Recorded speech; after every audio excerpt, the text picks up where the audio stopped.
ఈ సమయంలో ప్రభు యేసుక్రీస్తు నామంలో మీ అందరికీ కూడా మరి శుభాకాంక్షలు శుభవందనాలు తెలియపరుస్తున్నాం. పరిశుద్ధ గ్రంథంలో నుండి ఒక మాట యోహాను రాసిన మొదటి పత్రిక 1వ అధ్యాయము. దయచేసి అందరము చదవగలిగిన వారందరూ కూడా బైబిల్ తీసి కలిసి చదువుకుందామండి. బైబిల్ ఉన్న వారు, చదవగలిగిన వారు, మిగిలిన వారు దయచేసి జాగ్రత్తగా ఆలకించవలసిందిగా మనవి చేస్తున్నాం. యోహాను రాసిన మొదటి పత్రిక 1వ అధ్యాయము మొదటి 2 వచనాలు మనందరం కూడా కలిసి చదువుదాం. దయచేసి అందరం చదవండి. అందరూ కలిసి బిగ్గరగా. జీవవాక్యమును గూర్చినది ఆది నుండి ఏది ఉండినో, మేమేది వింటిమో, కన్నులారా ఏది చూచితిమో, ఏది నిదానించి కనుగొంటిమో, మా చేతులు దేనిని తాకి చూచినో అది మీకు తెలియజేస్తున్నాము. ఆ జీవము ప్రత్యక్షమైన తండ్రి యొద్ద నుండి మాకు ప్రత్యక్షమైన ఆ నిత్య జీవమును మేము చూచి ఆ జీవమును గురించి సాక్ష్యం ఇచ్చుచు దానిని మీకు తెలియపరుస్తున్నాము. చిన్న ప్రార్థన కలిగి ఉంటామండి. మహాపరిశుద్ధుడు అయిన మా ప్రేమ కలిగిన మా పరలోక తండ్రి, దయగలిగిన దేవా, సర్వాధికారి మీ కొందనాలు. దేవాముట్లూరు గ్రామం ప్రేమించి ఏర్పరచుకున్న దీప సంఘము, దేవుని దాసుల కుటుంబం, బెరాక పరిచర్య కొరకు స్తోత్రాలు. ఇద్దరు ఉదయకాలంతో వరకు సహాయపడుతున్నారు. ఈ గ్రామంలో కూడా తండ్రి మీరు ప్రేమించి రాత్రి ఏర్పాటు చేయబడి పరిచర్య కొందనాలు. పాటల ద్వారా మీరు భయంపరచబడిన కొందనములు ప్రభు సమయంలో చెప్పబడే సాక్ష్యమును అల్పులను తండ్రి మీరు బలహీన జ్ఞాపకం చేసుకురండి. మీ నామ మహిమ కొరకే ఆత్మీయ మేలు, రక్షణ లేని వారికి రక్షణ, రక్షణ పొందిన వారికి ఆత్మీయ క్షేమం కొరకు సమయాన్ని దీవించండి. ఈ సమయము వ్యర్థము కాకుండా మీ నామమునకు మహిమ చేరువచ్చిన వారికి క్షేమంకరంగా దేవా అల్పుడు నానోట మీ మాటల నుంచి పరిశుద్ధాత్మ సహాయం అనుగ్రహించి మీరే మహిమ పొందమని యేసు పరిశుద్ధ నామములో స్తుతించి ప్రార్థిస్తున్నాము తండ్రి, ఆమేన్.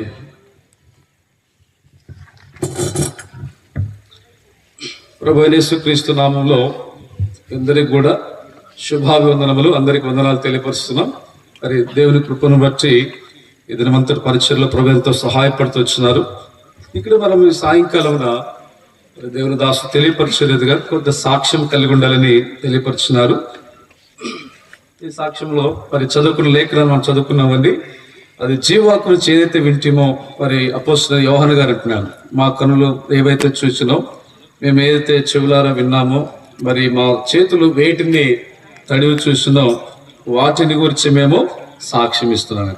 కాబట్టి విన్న వాటిని గురించి, మరి కన్న వాటిని గురించి, చూసినవి వారు కలిగి ఉన్న వాటిని గురించి సాక్ష్యం ఇచ్చిన వారు ఉన్నారు. ఇక్కడ మరి చెప్పే నా జీవితంలో నా పేరు సోమిశెట్టి కృష్ణ. ప్రభు నమ్మకమునకు అది గురజాల ప్రాంతం ఫస్ట్ నియోజకవర్గము గురజాల. అసలు పుట్టింది గురజాల మండలము ప్రక్కనే ఒక చిన్న పల్లెటూరు. ఆ గ్రామం పేరు శ్యామరాజపురం అని.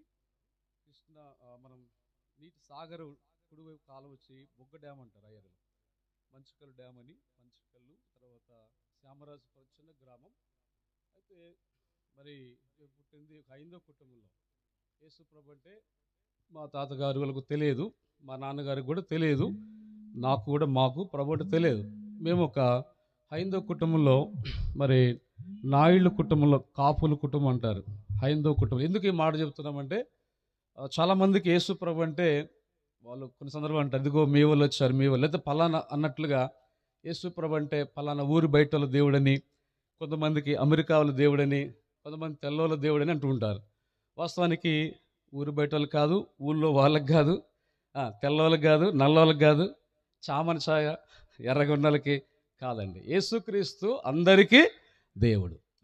అందుకోసం చెప్తున్నాం. కాబట్టి యేసు ప్రభు అంటే అందరికీ ప్రభు. కులము, జాతి, మతం, వాస్తవానికి మతము మతిలో నుండి వచ్చింది, కులము ఇవన్నీ కల్పనలుగా కలిగినాయి. మానవులందరూ ఒకటే, ఆదాము నుండి మనుషులందరూ వచ్చినారు. అది మనం వాస్తవ సత్యము. సరే, ఈ లోకరీతిగా చాలామంది ఉంటారు కాబట్టి వారి కొరకు ఈ మాట చెబుతున్నాం. హైందవ కుటుంబంలోంచి యేసు ప్రభు ఎరగని కాపుల కుటుంబంలో జన్మించినాం. మా తాతగారు వాళ్ళు ప్రభువు తెలియదు, మరి మా నాన్నగారు వాళ్ళకి, అమ్మగారు ఎవరికి కూడా యేసు ప్రభు అంటే తెలియదు.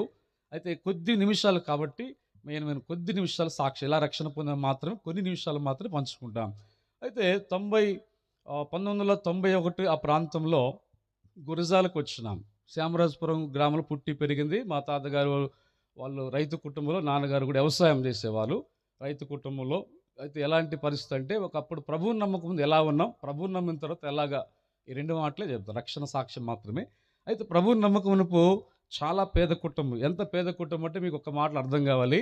మా నాన్నగారికి వివాహమైనప్పుడు మా తాతగారోళ్ళు వివాహమైన తర్వాత కుమారులు వేరు పెట్టినప్పుడు ఏం చేస్తారంటే ఆస్తి పంపకాలు ఇస్తారు.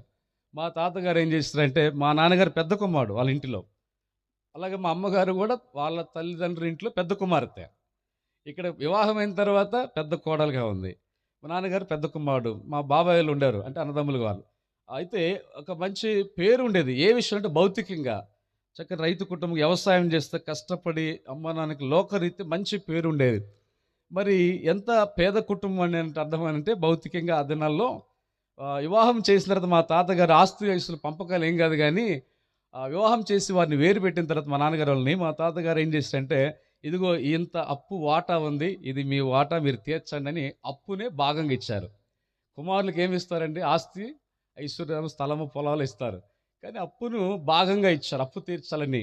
అలాంటి పేద కుటుంబంలోంచి ఒక చిన్న పూరి గుడిసెలో ఉండి అలాగా వ్యవసాయం చేసుకుంటూ కుటుంబంగా ఉండేవారు. ఆ తర్వాత 1991లో గురజాల ప్రాంతానికి వచ్చినాం. అక్కడికి వచ్చిన తర్వాత అద్దె గృహంలో ఉంటా అదే వ్యవసాయం చేస్తున్నారు. నా తర్వాత తమ్ముడు, చెల్లి, మొత్తం మేము 5గురం కుటుంబంలో. అయితే యేసు ప్రభుని ఎలా నమ్ముకున్నామంటే, గురజాల్లోనే మెయిన్ రోడ్లోనే ఉంటుంది, రెండుశుద్ధలకు వెళ్ళే అక్కడ అరారత్ ప్రార్థనా మందిరం ఉంది. మందిరం ప్రక్కనే మరి దేవుని సంకల్పం ఏమో ఒక గృహము కొనడానికి ప్రభు కృప చూపి, అప్పటికి ప్రభువు నమ్మలేదు. ఒక 2 అంటే పెంకుటిల్లు ఉంటాయండి, 2 పోర్షన్లు పెంకుటిల్లు. ఈ 2 పోర్షన్లో ఒక పోర్షన్లో మేము ఉండేవాళ్ళం. పక్కన గది పోర్షన్ అద్దెకిచ్చాము. ఆయన సుందర్రావు గారని నామినల్ కుటుంబంగా, ఆయన ఆర్ఎన్బి బంగ్లాలో రోడ్ రోలర్ డ్రైవర్, అలాగా జాబ్ చేస్తూ ఉండేవాళ్ళు. అయితే మందిరం పక్కనే కానీ ఎప్పుడు కూడా ఆ మందిరంలోనికి మేము అడుగు పెట్టలేదు.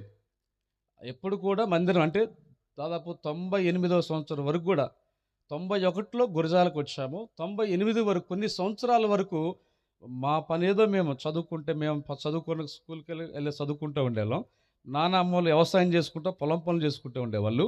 ఆ వాక్యం ఏదో, ఆ మైక్ ఏదో మరి ఎప్పుడు కూడా అంతగా ఆలోచన, అంతగా పట్టింపు ఉండేది కాదు మాకు. చాలాసార్లు అంతే కదండి, సువార్త చెబుతున్నా కూడా చాలామంది పట్టింపు ఉండదు. మాకు కూడా అంతే, పట్టింపు లేదు. ప్రభు అంటే ఇంత, వాక్యం అంటే మనకెందుకులే, మనం చేసే ఒక మాటలు విషయాలు అనేటివంటే అన్నీ మనం పబ్లిక్ చెప్పకూడదు. కానీ మా నాన్నకి ప్రతిరోజు సాయంకాలం స్నానం చేసిన తర్వాత మడి కట్టుకొని దీపారాధన చేసేవారు. అది హైందవులకు తెలుస్తుంది. ఆయన స్నానం చేసిన తర్వాత మడి కట్టుకొని వచ్చి దీపారాధన చేస్తూ ఉండేవాళ్ళం. ఆ తర్వాత మేము మా పేర్లన్నీ అవే. ఆ తర్వాత చూస్తే హైందవ భక్తి చేస్తూ ఉండేవాళ్ళము. అనేక టెంపుల్స్, మరి తలనీలాలు ఇవ్వటము, సంవత్సరానికి అలాగా అనేకమైన వాటికి వెళ్తుండేవాళ్ళం. మొక్కుబళ్ళు ఇవన్నీ చేస్తూ ఉండేవాళ్ళం. ఇలాంటి భక్తి చేస్తూ ఉండేవాళ్ళం. మా నాన్నగారి పేరు అమరలింగి, అమ్మగారి పేరు పద్మము, తమ్ముడు పేరు సాంబశివరావు, చెల్లి పేరు శివపార్తి. మేము చెప్పాలంటే శివభక్తులు మేము. మా పేర్లు మీకు అర్థమైపోయి ఉంటాయి. మేము అలాంటిదే. సరే, మాకు యేసుప్రభు అంటే తెలియదు. మా తాతగారి పేరు సోమిశెట్టి పెదమల్లయ్య. సరే, ఇక్కడ మీకు అర్థమైపోయింది. అయితే యేసుప్రభు అంటే తెలియదు. మా పేర్లు కానీ, మా జీవితం, మా తాతలు కానీ ఎవరు కూడా, అప్పటికి మా బంధువుల్లో కూడా యేసుప్రభుని నమ్మిన వారు కూడా మాకు తెలియదు. మేము కాదు, కనీసం మా బంధువుల్లో కూడా యేసుప్రభుని నమ్మిన వారు మాకు ఎవరు లేదు, తెలియదు. ఎవరు కూడా మాకు సువార్త చెప్పారు లేరు. సరే, అయితే 98వ సంవత్సరాన మరి మా ఇంట్లో అద్దెకుండే సుందరరావు గారు అంకుల్ ఆయన ఉండేవారు. ఆయన రోల్ డ్రైవర్, నామినల్ క్రిస్టియన్స్. ఆయన role driver RMB government job చేసుకుంటూ వచ్చి సాయంకాలం ఖచ్చితంగా తాగి వచ్చి ఆయన బైబిల్ చదువుకుంటే కుటుంబ ప్రార్థన చేసుకునేవాళ్ళు. అదొక ఆచారం వాళ్ళకి. కృష్ణ నువ్వు కూడా రా అనేవాళ్ళు. సరే, ఏదో వెళ్ళి కూర్చునేవాళ్ళు. వాళ్ళు ఏదో తీసేది, ఏదో చదివారు, మనకి అంత తెలిసేది కాదు. సరే, అయితే 98వ సంవత్సరం డిసెంబర్ మాసంలోనే గురజాల తిరునాళ్ళు ఉంటుంది. అదే సమయంలో పరిస్థితి మా ఇంట్లో కూడా మేము ఎంతైతే భక్తి చేశామో అంతగా నెమ్మది ఉండేది కాదు. ఎంత భక్తి చేశామో, లోకరీత్యా ఇద్దరికి మంచి పేరుంది, కష్టపడతారు, ఇద్దరు కష్టపడే కష్టజీవులు. లోకరీత్యా మంచి పేరుంది, ఎవరు జోలి పోరు, మంచి లక్షణాలు ఉన్నాయి లోకరీత్యా. కానీ ఇంటిలో నెమ్మది ఉండేది కాదు. అయితే మా అమ్మగారు ఇంకా ఎందుకు నెమ్మది లేని స్థితిని చనిపోవాలనుకొని నాగార్జున సాగర్ కుడి కాలువ మాచర్ల మీద ఖమ్మంపాడు దగ్గర నుంచి వస్తుంది కుడికాలువ మనకు. అక్కడికి దాదాపు గురజాల నుండి 20 కిలోమీటర్లు నడుచుకుంటూ వెళ్ళాను. ఆ టైంలో రెంటచింతల, గురజాల ప్రక్కన రెంటచింతల ఉంటుంది. అక్కడ నుంచి మా అమ్మకు బాబాయ్ వరుస అవుతాడు, పెద్ద ఆయన బాబాయ్ వరుస అవుతాడు అమ్మగారికి. ఆయన లారీలో వెళ్తున్నారు. ఒక్కోసారి మనం వాహనాలు వెళ్తుంటాం, చూస్తే చూడవచ్చు, లేకపోతే లేదు. కానీ దేవుని సంకల్పం అంటే అదే నెలలో అదే సమయంలో అక్కడ గురజాల మందిరంలో దైవ సేవకులు క్రీస్తుదాస్ అని ఒక బ్రదర్ ఇద్దరు వచ్చారు. క్రీస్తుదాస్ అంటే కోయలమూడిలో ఉన్న దేవుని సేవకులు గురజాల, కొంతమంది తెలుసు. సరే, అయితే క్రీస్తుదాస్ అన్న ఫస్ట్ టైం ఒక పాస్టర్ గారు, ఒక దైవ సేవకులు మా ఇంటికి వచ్చింది అదే ఫస్ట్ టైం. ఇంకంతకుముందు నాకు తెలిసి ఏ సేవకులు, ఏ పాస్టర్ గారు, ఏ బోధకులు మా ఇంటికి రాలా. 98వ సంవత్సరం, 1998 సంవత్సరం డిసెంబర్ నెల. అయితే ఆ టైంలో అమ్మగారు మరణ పరిస్థితి, మా మేనమామ వాళ్ళు రైతు కుటుంబం వాళ్ళు కూడా ఏమైనా బలవన్ మరణం, మందు తాగిన సూసైడ్, బలవన్ మరణం, ఎలాంటి పరిస్థితి అనుకుని ఆందోళనతో ఉన్న టైంలో దేవుని సేవకులు వచ్చి మరణం తప్పించుట హోషం దేవుడు సహాయం చేస్తారని, అన్నీ గుర్తులేవు కానీ ఒక మాట చెప్పి ప్రార్థన చేసి వెళ్ళారు. అయితే అద్భుతంగా చెప్పాను కదండి, 20 కిలోమీటర్ల దూరం నడుచుకుంటూ వెళ్ళింది. అంటే ఎంత మరణాపేక్ష ఉందో ఆలోచన చేయండి, నెమ్మది లేని స్థితిలో. అయితే అలాంటి పరిస్థితుల్లో మరి మా అమ్మగారికి బాబాయ్ వరుస పెద్ద ఆయన, పెద్ద వయసు ఆయన లారీలో చూసారే మా అమ్మాయి లాగానే ఉందని చెప్పేసి దిగి వెళ్ళిపోయి వాళ్ళు చూడగానే అర్థమైపోయింది, ముఖరూపము లక్షణం అన్నీ అర్థమైపోతాయి. అప్పుడు ఇంటికి తీసుకొచ్చి మా నాన్నగారిని గద్దించి అలాగ అద్భుతంగా దేవుడు ఒక మరణం తప్పించినాడు. అప్పుడు మాకు యేసు ప్రభు అంటే కొంచెం విశ్వాసం కలిగింది. అది ఆరంభం. ఆ తర్వాత 99 మందిరానికి వెళ్తూ ఉన్నాం. 99వ సంవత్సరం మందిరానికి వెళ్తున్నాం. మరొకవైపు చదువుకుంటున్నాం. కానీ మందిరానికి వెళ్ళిన టైంలో మరి బైబిల్ చెప్పేవారు ఎక్కడ ఏముందో ఒక రిప్రజెంట్ తెలియదు బైబిల్. అలాగా తర్వాత చూస్తే మందిరానికి వెళ్తున్న టైంలో మా నాన్నగారు అనేక సందర్భాల్లో అరిసినాడు, కొట్టడానికి కూడా వచ్చాడు. దుర్భాషలు ఎందుకో తెలుసా? ఒకప్పుడు నేను చిరంజీవి ఫ్యాన్, సినిమాలు, స్నేహాలు, అబద్ధాలు, భక్తి, దుర్భాషలు, పాపంలో ఉన్నాను. అయితే అలాగ సినిమాలు పిచ్చుడు అనేవాడు నన్ను. నాకు ఎక్కువగా వేరే డ్రింకు లేదా స్మోక్ అలాంటి అలవాటు లేవు, కానీ సినిమాలు పిచ్చకు. అయితే మా ఇంట్లో నన్ను సినిమాలు పిచ్చుడని అలాంటివి. అయితే మందిరానికి వెళ్తా ఉంటే చూడండి, ఆలోచించండి, ఈ లోపల చాలామంది మంచి పనికి వెళ్తుంటే అభ్యంతరపరిచేవాళ్ళు, ఆటంకపరిచేవాళ్ళు. ఒక సినిమాకి వెళ్తే ఎవరు వద్దనరు, డ్రామాకి వెళ్తే ఎవరు వద్దనరు, మందు తాగడానికి వెళ్తే ఎవరో కానీ సాధ్యవంతుడికి దినాలు ఇప్పుడు వద్దు, ఇలాంటి పరిస్థితులు. కానీ మందిరానికి వెళ్తుంటే మా ఇంట్లో మా నాన్నగారు అరిసిన పరిస్థితి, మా అమ్మ కూడా అరిసే పరిస్థితులు. అయినప్పటికీ దేవుని కృప, దేవుని సంకల్పంలో మేము ఉన్నాం కాబట్టి దేవుని కృప మొట్టమొదటిది. రెండవది దైవ సేవకులు మా కొరకు ప్రార్థించి వాళ్ళు ఆదరించి బలపరిచారు. కొన్ని సందర్భాల్లో ఎంత పరిస్థితులు అంటే భోజనం చేయకుండా మరి నాన్నగారు కొట్టడానికి వస్తే మా పొలానికి వెళ్ళి ప్రార్థన చేసుకునే పరిస్థితి, తినకుండా భోజనం చేయకుండా అలా టైం పరిస్థితులు కూడా ఉన్నాయి. అయితే ఇప్పుడు గమనించండి, అయినప్పటికీ దేవుని కృపను బట్టి మందిరం మాత్రం మానుకోలేదు. 99 వెళ్తున్నాం. 2000 సంవత్సరం వచ్చింది. అప్పటికి యేసుప్రభు అంటే రక్షకుడని. ఒకప్పుడు యేసుప్రభు అంటే క్రిస్మస్ అంటే మాకు ఊరు బయట వాళ్ళు చేసుకుంటారు, వాళ్ళ దేవుడు కదా. యేసుప్రభు అంటే మన దేవుడు కాదు కదా, మన పండగ కాదు కదా, మనకు రకరకాలుగా ఉన్నా అని అనుకునే వాళ్ళం. అయితే దేవుని కృపను బట్టి 99లో దేవుని వాక్యం వింటే మందిరానికి వెళ్తూ ఆరంభించి యేసు ప్రభు రక్షకుడు, సత్యదేవుడని దేవుని వాక్యం ద్వారా సువార్త వింటూ దేవుడి ఆత్మచేత ప్రభువు మాట్లాడడం ద్వారా సత్యాన్ని తెలుసుకున్నాం. ఒకప్పుడు ఎంత చులకనగా చూస్తామంటే, నేనెంత చులకన చూశానో నా విషయం నేను చెప్తున్నాను. మా ఇంట్లో వారు కానీ మా బంధువులు కానీ యేసు ప్రభు అన్న ఇక ఒకటే కట్టేశారని, ఘాటి కట్టేశారు. ఏంటంటే పలానా ఊరు బయటల దేవుడు, తక్కువల దేవుడు అని కట్టేస్తారు. కొంతమంది సువార్త చెబుతుంటారు, అమెరికా వాళ్ళ దేవుడిని తీసుకొచ్చి ఇక్కడ బోధిస్తున్నారు. వాస్తవానికి అమెరికా వాళ్ళు ఈ కొన్ని సంవత్సరాల క్రితం వాస్కో డి గామా కనుగొన్నారు. వాస్తవం దాని చరిత్ర చూస్తే అది మళ్ళీ వేరు. మొదటి శతాబ్దంలోనే ఈ బ్రిటిష్ వారు రాకతలకి మొదటి శతాబ్దంలో AD 52వ సంవత్సరంలోనే దేవుని సువార్త మన దగ్గరికి వచ్చింది. సరే, ఇక్కడ గమనించండి.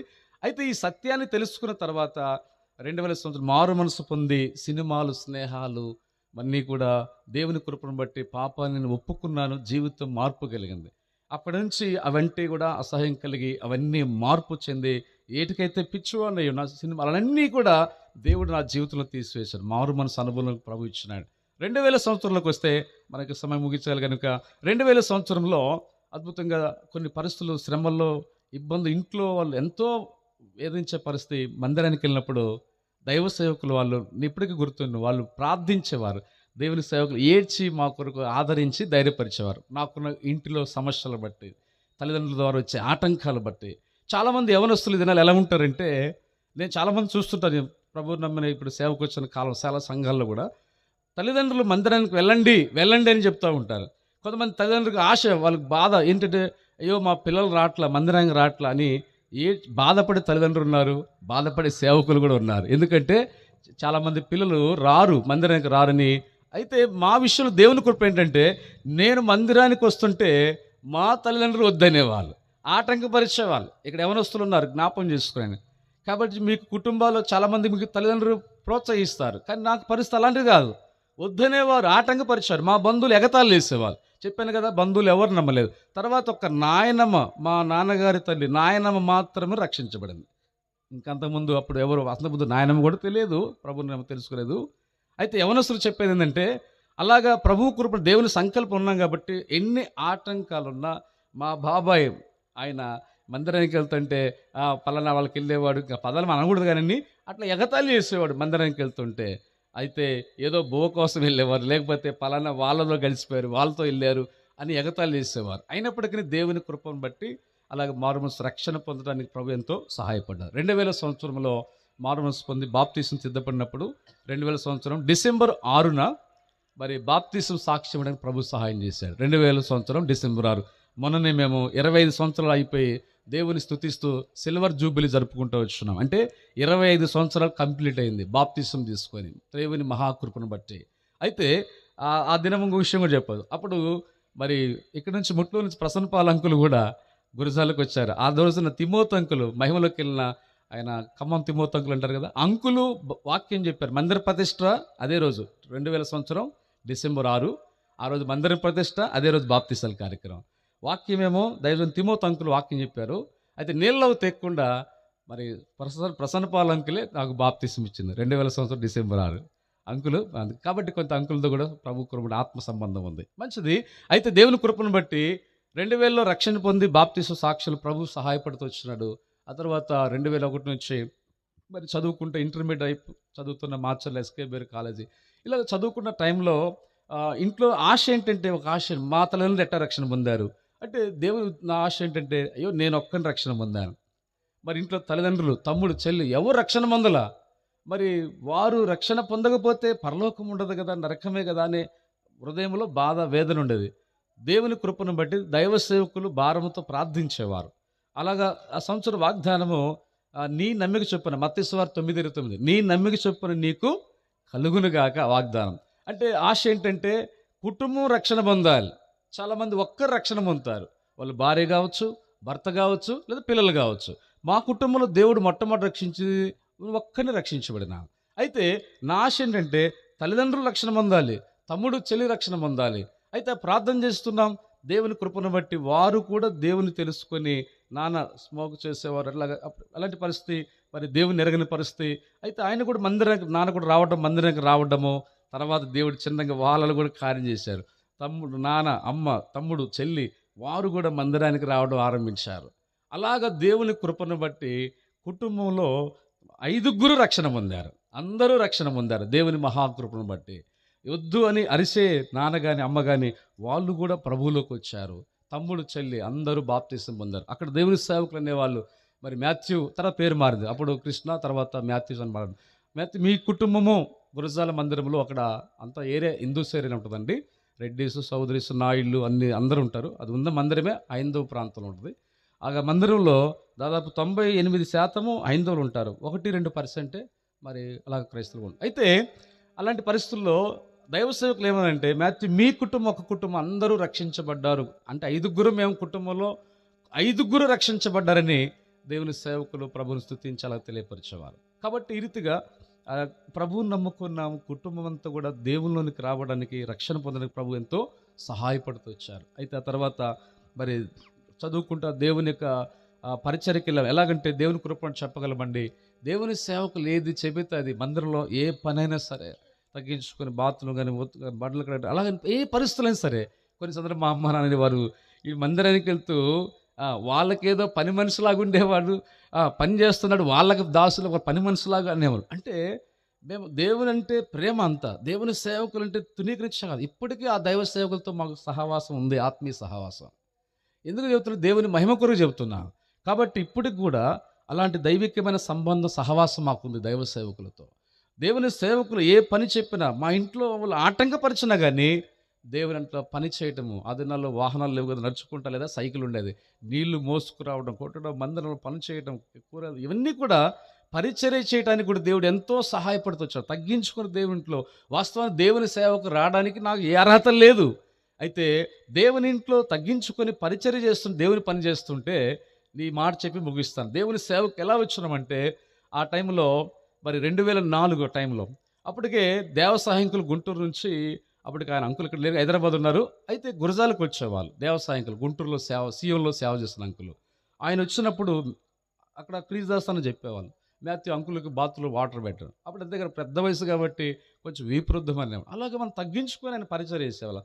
అప్పుడు నాకు తెలియదు కానీ సరే 2004లో నేను దేవుని వాక్యం చదువుతున్న దినవాక్యం ద్వారా దేవుని సేవ కొరకు 3 సంగతుల ద్వారా సేవ కన్ఫర్మేషన్. ఒకటి, దేవుడు దినవాక్యంలో యెషయా గ్రంథంలో డైలీ పరచడం. నీవు నా సేవకుడు, నేను నిన్ను ఏర్పరచుకునని అదే పదాలు మాట్లాడుతూ ఉన్నాయి.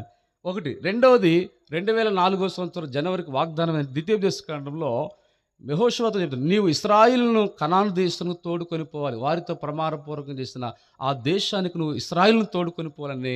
మోషే తర్వాత నాయకుడు ఎవరండి? యెహోషువ. యెహోషువకు దేవుడు ఆ బాధ్యతను అప్పగించాడు. దేవుని సేవకుడుగా మోషే తర్వాత ఆ వాగ్దానం జనవరి 1 వాగ్దానం. రెండవది. మూడవది ఎలాగంటే అప్పుడు ఆ రోజు వాక్యం ద్వారా మాట్లాడుతున్నప్పుడు స్థానిక దేవుని సేవకులతో పంచుకోవాలి. హృదయంలో ఒక విధమైన భారము, వేదన ఉంది దేవుని సేవ పిలుపు కొరకే. అయితే ఇక దేవుని దాసు చెప్పుకునేదాకా నెమ్మది లేదు. అలాగే వెళ్ళి స్థానిక దైవ సేవకులు అన్న దేవుడు వాక్యం ద్వారా ప్రేరేపిస్తున్నాడు, ఆత్మలో బలవంతం జరుగుతుంది, ఇలా దేవుడు సేవకు పిలుస్తున్నాడు, ఈ వాక్యం ద్వారా మాట్లాడుతున్నాడని వాగ్దానాన్ని చూపించినప్పుడు అప్పుడు అన్న మాటనంటే, మాథ్యూ నాకు తెలుసు, ఎప్పుడో నువ్వు సేవకు వస్తావు మాకు ముందే తెలుసు అన్నారు. అక్కడ విశ్వాసం ఎందుకన్నారంటే దేవసాయంకులు చెప్పాడు, ఈ సహోదరుడు సేవకుడు అవుతాడని అని దేవసాయంకులు కూడా చెప్పినాడు. తర్వాత ఒంగోలు నుంచి ప్రేమ అంకులని ఆయన కూడా వాక్యం చెప్తానికి వచ్చాడు. ఆయన కూడా అంటూ ఈ సహోదరుడు నీకు సేవలో సహాయపడతాడని. అలాగే దైవ సేవకుల ద్వారా, దేవుని సేవకుల ద్వారా, మొట్టమొదటిది దినవాక్యం ద్వారా, రెండవది వ్యక్తిగత వాగ్దానం ద్వారా, మూడవది ఆ దైవ సేవకుల ద్వారా. ఈ రీతిగా సేవా పిలుపు కన్ఫర్మేషన్ అయిపోయింది. ఇలాగ దేవుని పిలుపు, ఏర్పాటు, నిశ్చయిత దేవుని సేవకు పిలిచినప్పుడు అలాగే దేవుని సేవలోకి రావడానికి ప్రభు ఎంతో సహాయపడుతూ వచ్చినాడు. ఈ రీతిగా మరి ప్రభు కృపను బట్టి ఆ తర్వాత ఎవరైతే ఎగతాళి చేశారో మా బాబాయ్ వాళ్ళు కూడా ప్రభువుని నమ్ముకున్నారు. తర్వాత మా మేనత్తోళ్ళు, తర్వాత మా అమ్మగారి అమ్మమ్మ వాళ్ళు కూడా ప్రభువుని నమ్ముకున్నారు. దాదాపు నా 5 చూస్తే కదా ఆ మందిరంలో అక్కడ దాదాపు 5-6 కుటుంబాలకు పైగా మా బంధువులు ఉండేవాళ్ళండి. అమ్మ తరపున వాళ్ళు ప్రభువుని నమ్ముకున్నారు. మా నాన్నగారి తరపున బాబాయ్యలు, మేనత్తలు వాళ్ళు కూడా యేసు ప్రభువుని నమ్ముకున్నారు. ఈ రీతిగా మందిరంలో దాదాపు మొత్తం చూస్తే ఒక 20 మంది దాకైనా 4-5 కుటుంబాలుగా దేవుని మందిరంలో అలాగ కూడుకుంటానికి ప్రభు ఎంతో కృప చూపినాడు. ఈ రీతిగా కుటుంబంగా, బంధువులుగా రక్షించినాడు దేవుడు. ఆ తర్వాత దేవుని సేవ పిలుపు 2004లో 2 సంవత్సరాల వరకు మరి మందిరంలో పరిపిదిలో ఉండడానికి ప్రభు సహాయపడ్డాడు. 2006లో దైవ సేవకులే వారు మరి తిమోతంకులు అప్పుడు వివాహం చేస్తూ వచ్చారు. క్రీస్తుదాస్ అన్న గారు వాళ్ళు దైవ సేవకులే. మేము వివాహ విషయం చివరిలో ముగిస్తున్నాం. వివాహ విషయంలో అద్భుతం ఏంటంటే మా నాన్నలు తల్లిదండ్రులు చూడలేదు కానీ, మేము కాదు కానీ దేవునికి అప్పగించాం. వివాహ విషయం చూడండి, యవనస్తులుగా మనం వాక్యానుసారం ఏంటంటే దేవునికి అప్పగించాలి మొదటిది, రెండవది దైవ సేవకులకు అప్పగించుకున్నాం. అలాగా దేవుని మహాకృపను బట్టి వివాహ విషయంలో కూడా దేవుని వాగ్దానం ద్వారా స్థానిక దైవ సేవకులు చూసి వారు ప్రార్థించి దేవుని అసలు ప్రార్థించిన మాకు ఇచ్చిన సమాధానము. ఈ రీతిగా దేవుడు కూడా అద్భుతంగా ఆ వివాహం అయ్యే రోజునే మా తల్లిదండ్రులు చూశారండి. అలాగే దైవ సేవకులు చూశారు, అటువైపు ఇటువైపు దేవుని సేవకులు చూసి అలాగే వాక్యాలు దేవుడిచ్చిన సమాధానము ద్వారా వివాహ విషయంలో దేవుడు ఎంతో సహాయపడుతూ వచ్చినాడు. ఆరంభంలో అక్కడ 2006లో గురజాల మండలం దైద పులిపాడు, అది ప్యాక్షనైజ్ గ్రామాలు తెలిసే ఉంటాయి, పల్నాడులో బాంబులు వేసుకుంటుంటారు, మా మనుషులు చంపటం, మంచాలు కట్టుకొని తీసుకొని పోతూ ఉంటారు, అటు ఏటోడ్లో తీసుకోవడానికి, నదిలోకి వేయడానికి. అంత భయంకరమైన ప్రాంతము. ఆ ప్రాంతంలో 2006లో మందిరం లేదు, స్థలము కూడా లేదు, ఒక అద్దెంట్లోనే మేము సేవ పరిచయం దైవ సేవకులు ప్రార్థించి పంపించారు మ్యారేజ్ చేసి. అక్కడ అద్దిల్లు ఉండేది 2 భాగాలు, 2 గదులుగా, 2 గదులు ఉండేది. ఒక గదిలో కుటుంబం ఉండడానికి ఒక గదిలో ప్రార్థన జరిగేది. అయితే 2006 నుంచి ఆ తర్వాత దేవుని కృపను బట్టి అక్కడ విశ్వాసులు ఎంతమంది ఉంటే ఒక 6, 7 ఉండేరు. వారిలో కూడా అందరూ ఉండేవారు కాదు. ఒక నలుగురు, ముగ్గురు బాప్తిజం తీసుకున్నారు. మందిరానికి వచ్చాక 7 మంది, 10 మంది కూడా ఉండేవాళ్ళు కాదండి. అయినప్పటికీ దేవుని మహాకృపను బట్టి అక్కడ పరిచర్య చేయడానికి ప్రభు సహాయపడ్డాడు. ఆ తర్వాత ఒక స్థలము, మందిరము, అలా కొంతమంది సంఘము, అలాగ ప్రభు ఎంతో సహాయపడుతూ వచ్చాడు. ఈ రీతిగా దేవుడి కృపను బట్టి ఒకటి రక్షణలోనికి, రెండవది దేవుని సేవా పిలుపు, వివాహ విషయంలో, పరిచర్యలో ఎంతో ప్రభు సహాయపడ్డాడు. ప్రస్తుతం ప్రభు కృపను బట్టి మరి మంగళగిరి దగ్గర ఆత్మకూరు గ్రామంలో అక్కడ మరి సీఎం మందిరం అక్కడ పరిచర్యలో ఉన్నాము. ఈ రీతిగా దేవుని మహాకృపను బట్టి చెప్పాను కదండి. ఒకప్పుడు ఏమీ లేని పేద కుటుంబంలోంచి తర్వాత తమ్ముడు చెల్లి రక్షించబడి మా చెల్లి గారు వారు ఆయన బావగారు కూడా వాళ్ళు రామశెట్టి ప్రభాకర్ గారు నెల్లూరు ప్రాంతం వాళ్ళు ప్రభువుని నమ్ముకున్నారు. వాళ్ళ గురించి అసలు మాకు తెలియదు. నెల్లూరు ప్రాంతం వాళ్ళది. ఆయన పోలీస్ డిపార్ట్మెంట్ చేస్తాడు. గురజాలకు వచ్చినప్పుడు అది అద్భుతంగా దేవుడు అలా సిద్ధపరిచాడు. మేము ఎదకలేదు కానీ మా చెల్లి సంబంధ వివాహాలు కూడా ఆయన కూడా వాళ్ళ అక్కడ ఐదో కుటుంబంలో కాపుల కుటుంబంలోనే వాళ్ళ తల్లిదండ్రులు ఎవరు నమ్మల, ఒక్కరే ఆయన నమ్ముకున్నారు. ఆయన బెటల్ ఎస్ఐ కేడర్లో పోలీస్ డిపార్ట్మెంట్. అలాగే దేవుడు మా చెల్లి వివాహం విషయంలో సహాయపడ్డాడు. తమ్ముడు మా విషయంలో ఒక తర్వాత ఒక ఆత్మీయ, ముఖ్యంగా అన్నిటికంటే ప్రాముఖ్యమైనది ఆత్మ సంబంధం, రక్షణ, పాపక్షమాపణ, దేవుని సేవా పరిచర్య, అందరూ దేవుల్లో ఉండే భాగ్యం. ఇలాగ కుటుంబాలన్నీ కూడా మరి దేవుల్లో ఉండే గొప్ప ఆత్మీయ ఆశీర్వాదం ఇచ్చాడు. తర్వాత భౌతికంగా కూడా దేవుడు ఒక గృహము, పొలము, భౌతికమైన కార్యాలు కూడా ఆశీర్వదించాడు. ఇలాగ దేవుడు ఎంతో తన కృపను బట్టి ఆయన బలహీన మానుషులు ఎంతో కృప చూపుతూ వచ్చాడు. కాబట్టి అలాగే మా చేసే పరిచర్య కోసం మా కొరకు కూడా ప్రార్థించవలసిందిగా ప్రభువు నామమున మీకు మన దేవుడి సాక్ష్యమును దీవించును గాక.